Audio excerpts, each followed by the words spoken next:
হুজুরনির প্রেমে গল্প, কলমে ফারহানা ইয়াসমিন। নাফিসার কথাটা শুনে তাফরিহার নিজেকে খারাপ মনে হলো। নাফিসা আবার বলে উঠল, এরকম যেন আর কখনো না হয়, এখন চলো। তাফরিহা চুপ করে নিজের রুমে ফারিহার কাছে গিয়ে বসল। ফারিহা তাফরিহাকে জিজ্ঞেস করল, কিরে, কি হয়েছে তোর? তোর মুখটা এরকম দেখাচ্ছে কেন? তাফরিহা হেসে বলল, না, কিছু হয়নি। পরের দিন মুক্তারাত ঘন্টায় ফারিহা বেশ ভালো করে পড়াটা শিখে বসল, কারণ সে জানে আজ মাহমুদ এসেই তাকে পড়া ধরবে। কিন্তু মাহমুদ সবার নাম ডেকেই তাফরিহাকে ডেকে বলল, পড়াটা বলুন তো। তাফরিহা বলল, জি হুজুর, বলছি। তাফরিহার মুখে ভুলহীন এত সুন্দর পড়া শুনে মাহমুদ জিজ্ঞেস করল, গত বছর আপনার রোল কত ছিল? তাফরিহা নম্রভাবে উত্তর দিল, হুজুর, 4। মাহমুদ বলল, ও আচ্ছা, কালকে কি আপনার মারটা বেশি জোরে লেগেছিল? জোরে লেগে থাকলে মাফ করে দিবেন। ফারিহা বিটবিট করে বলে উঠল, ইস, এত জোরে মেরে এখন আবার ঢং করে বলছে জোরে লাগলে মাফ করে দিবেন, আজব মানুষ। তাফরিহা ফারিহার মাথায় একটা থাপ্পড় দিয়ে বলল, চুপ কর। তাফরিহা আবার নম্রভাবে উত্তর দিল, জি না হুজুর, আমি বেয়াদবি করেছি, তাই আপনি মেরেছেন, ভুলটা আমারই ছিল।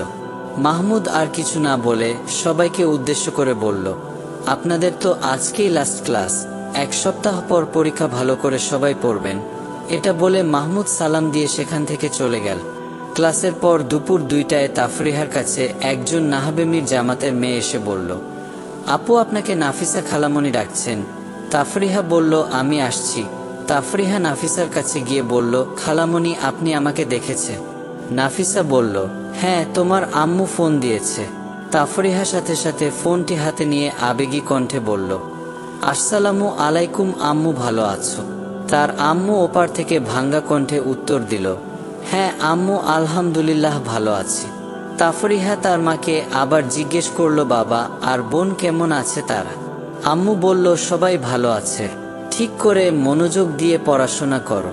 তার সাথে তার আম্মুর বেশ কিছুক্ষণ কথোপকথনের পর তার আম্মু ফোনটি রেখে দিল। তাফরিহা তার রুমে চলে আসলো। ঠিক 1 সপ্তাহ পর মাদ্রাসার সবাই এখন পড়ায় ব্যস্ত। তাফরিহাদের পরের দিন শরহে বেকায়া পরীক্ষা, তাই তাফরিহা ও পড়ায় ভীষণ ব্যস্ত। রাত তখন 11টা বাজার 10 মিনিটের মধ্যে তার কাছে একটি বাচ্চা মেয়ে এসে বলল, আপু, আপনাকে বড় হুজুর পর্দার কাছে ডাকছেন। তার কথায় সে ভীষণ অবাক হলো, একটু ভয় পেল, ভাবল সে কি কোনো অপরাধ করেছে, তাকে কখনো হুজুর এভাবে ডাকেন না। সে ভয়ের শঙ্কিত গলায় বলল, আসছি। ফারিহা তার সাথে যেতে চাইছিল, কিন্তু তার রুমে খালামণি থাকায় যেতে পারল না। তাফরিহা গিয়ে সালাম দিল।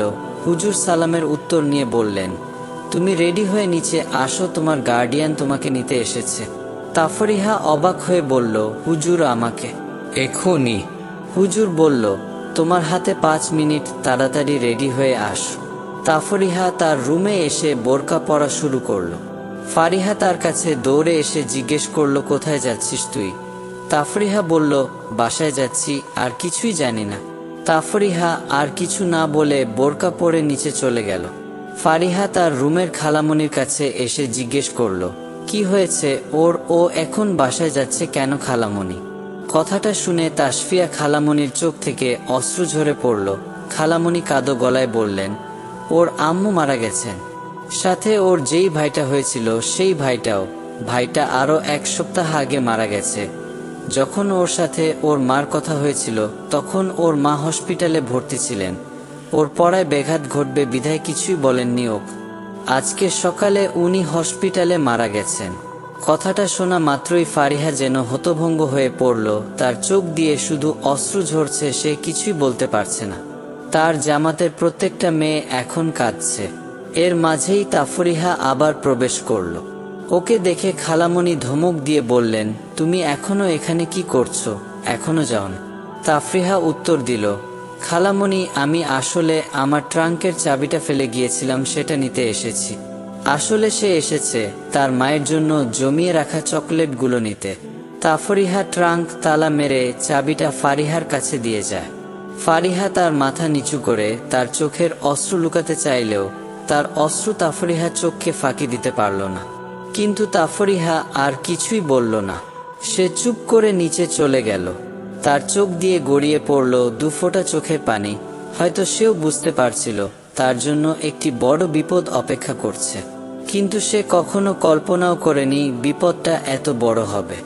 সে নিচে গিয়ে অবাক হলো, কারণ তাকে নিতে এসেছিল তার খালাতো ভাই, কিন্তু তার কিছুই বলার ছিল না। তাফরিহা বাসায় পৌঁছালো 12:30 নাগাদ। তার বাড়ির সামনে পৌঁছাতেই সে যখন তার বাড়ির সামনে এত ভিড় আর এত কান্নার শব্দ শুনতে পেল, তখন তার বুকের স্পন্দনটা যেন আরো বেড়ে গেল। তবু সে সাহস করে সামনে গেল। সে যেন তার চোখকে বিশ্বাসই করতে পারছে না। সামনে তার মায়ের লাশ আর চারপাশে তার আত্মীয় স্বজন। সঙ্গে সঙ্গে তার হাতে থাকা চকলেটের প্যাকেটগুলো মাটিতে পড়ে গেল, সাথে সে নিজেও মাটিতে বসে পড়ল। সে সম্পূর্ণ স্থির হয়ে গেল। তার চোখ দিয়ে শুধু অশ্রু ঝরছিল। সে বুঝতে পারছিল না চিৎকার করবে নাকি আল্লাহ তাআলার কাছে তার মাকে সুপর্দ করবে। পরের দিন সবাই পরীক্ষা দিল ঠিকই, কিন্তু সবার মাঝে একটা শোক বিরাজ করছিল। ফারিহা এক কর্নারে স্থির হয়ে দাঁড়িয়ে আছে। সে বুঝতে পারছিল না কিভাবে তাফরিহাকে সান্ত্বনা দিবে। তৎক্ষণাৎ তার মনে হলো তাফরিহাকে তার ফোন দেওয়া উচিত। সে সঙ্গে সঙ্গে নাফিসার কাছে গেল। অনুরোধের গলায় সে বলল, খালামণি, তাফরিহার একটা ফোন দিয়ে দিবে, ওর অবস্থা সম্পর্কে জানা উচিত। নাফিসা কিছু না বলে ফোন দিয়ে দিল। ফোনটা ছিল তাহফিহার মামির কাছে। উনি রিসিভ করে তাফরিহার কাছে দিলেন। তাফরিহার ফারিহার কণ্ঠে শুনে কান্নায় ভেঙে পড়ল। কাঁদতে কাঁদতে বলল, সবাই আমার আম্মুকে অন্ধকার ঘরে রেখে আসছে। ফারিহা ওর কান্নার শব্দ শুনতে না পেরে ফোনটা সাথে সাথে রেখে দিল। মাদ্রাসার অফিস রুমে বড় হুজুর সহ সব হুজুররা বসে আছে। ইতিমধ্যেই বিষয়টা সবার মাঝেই জানাজানি হয়ে গেছে।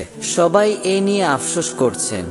এর মাঝেই বড় হুজুর বলে উঠল, আমার মনে হয় আমার জীবনের এই প্রথম আমি কোনো ছাত্রীকে তার কোনো গ্রামের মাহরামের সাথে বাসায় যেতে দিয়েছি, তাও আবার রাত্রে 11টা। অবশ্য আমার কিছু করারও ছিল না। বিবির কাছে শুনেছি মেয়েটা অনেক আমলি, আখলাকি, ক্লাসের সবার থেকে আলাদা, বেশ নম্র। মাহমুদ বড় হুজুরকে জিজ্ঞেস করল, হুজুর, ওর মা কি বৃদ্ধ ছিল? হুজুর উত্তর দিল, না না, ওর মা তো প্রেগনেন্ট ছিল, ওর একটা ভাই হয়েও মারা গেছে। মাহমুদ আক্ষেপের কণ্ঠে বলল, ও আচ্ছা। কেটে গেল 15টি দিন। পরীক্ষার বন্ধ কাটিয়ে সবাই মাদ্রাসায় চলে এসেছে। মাহমুদ এখন শরহে বেকায়া জামাতের ঘণ্টায়। মাহমুদ সবার হাজিরা ডাকার পর দেখল তাফরিহা অনুপস্থিত। ছাত্রীদেরকে জিজ্ঞেস করল, উনি কি আর আসবেন না? ফারিহা উত্তর দিল, হুজুর আসবে কালকে। মাহমুদ আবার জিজ্ঞেস করল, ওনার কি অবস্থা এখন? ফারিহা বলল, আছে ভালোই। পরের দিন সকাল 8টায় তাফরিহা মাদ্রাসায় উপস্থিত।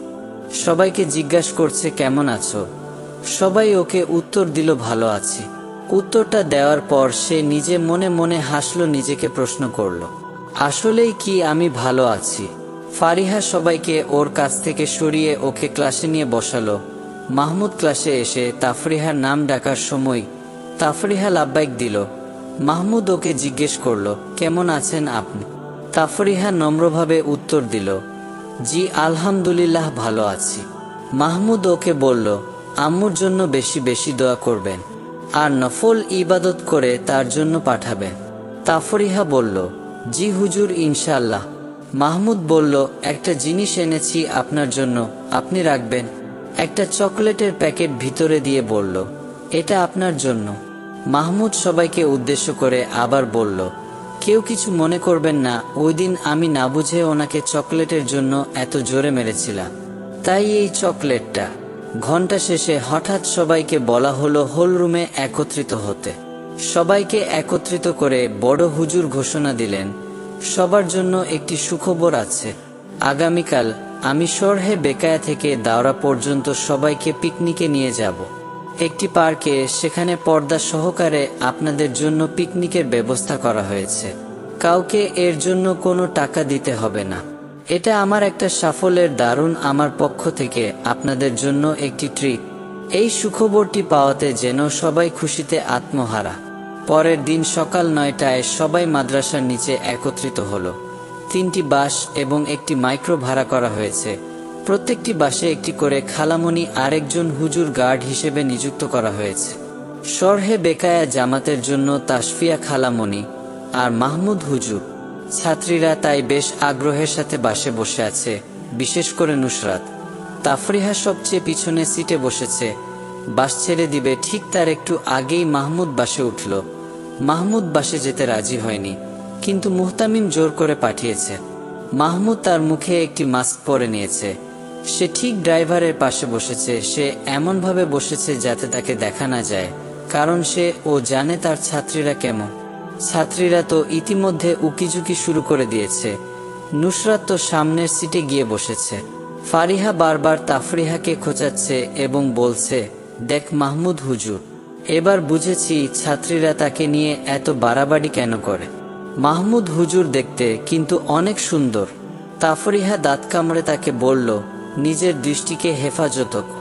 এতে কত গুনাহ হচ্ছে জানিস। তাফরিহা একবারও মাহমুদের দিকে তাকায়নি। কিছুক্ষণ পর ছাত্রীরা বাসের জানালা দিয়ে দেখতে পেল পাশে আইসক্রিমের গাড়ি যাচ্ছে। ছাত্রীরা বলে উঠল, হুজুর আমরা সবাই আইসক্রিম খাবো। মাহমুদ বলল, এখন আমি আপনাদের জন্য আইসক্রিম কোথায় পাবো? সবাই বলে উঠল, ওই যে হুজুর গাড়ি যাচ্ছে আইসক্রিমে। মাহমুদ নিজের রাগকে কন্ট্রোল করে বলল, উফ, এই ড্রাইভার গাড়ি থামা। এখন ছাত্রীদের কাছ থেকে তো আর আইসক্রিমের টাকা নেওয়া যায় না, তাই বেচারা নিজের টাকা দিয়েই সবার জন্য আইসক্রিম আনে। আনার পর সে আইসক্রিমের প্যাকেটটি একজনের হাতে ধরিয়ে দিয়ে বলে, সবাইকে দিয়ে দিন। সবাইকে দেওয়ার পর দেখা যায় একটি আইসক্রিম শর্ট পড়েছে, সেটা হলো তাফরিহা। এই কথাটা হুজুরকে জানানো হলে তিনি দেখেন গাড়িটা আগেই চলে গেছে। কিছুক্ষণ পর মাহমুদ বাসটি আবার থামায়। সবাই ভাবে হুজুর এখানে কেন নামছেন। একটু পর মাহমুদ উঠে ফারিহাকে ডাক দিয়ে একটি বড় ক্যাডবেরির প্যাকেট দেয়, নাও এটা তাফরিহার জন্য। আইসক্রিম পাইনি তাই এটাই আনতে হয়েছে। আসলে মাহমুদ ইচ্ছা করেই চকলেটটা এনেছে। তার জানা ছিল তাফরিহার আইসক্রিমের থেকে বেশি চকলেট পছন্দ হবে। ফারিহা চকলেটটা হাতে নিয়ে নুসরাতের সামনে দিয়ে এক প্রকার তাকে দেখিয়েই নিয়ে গেল। তাফরিহা সেটা না নিতে চাইলেও ফারিহা তার হাতে জোর করে দিল। তো বন্ধুরা, গল্পটি কেমন লেগেছে কমেন্ট বক্সে আপনার মতামত জানিয়ে দিন। আর এই রকম সুন্দর সুন্দর গল্পের ভিডিও পেতে আমাদের চ্যানেলটিকে সাবস্ক্রাইব করে বেল আইকনটি প্রেস করে রাখুন।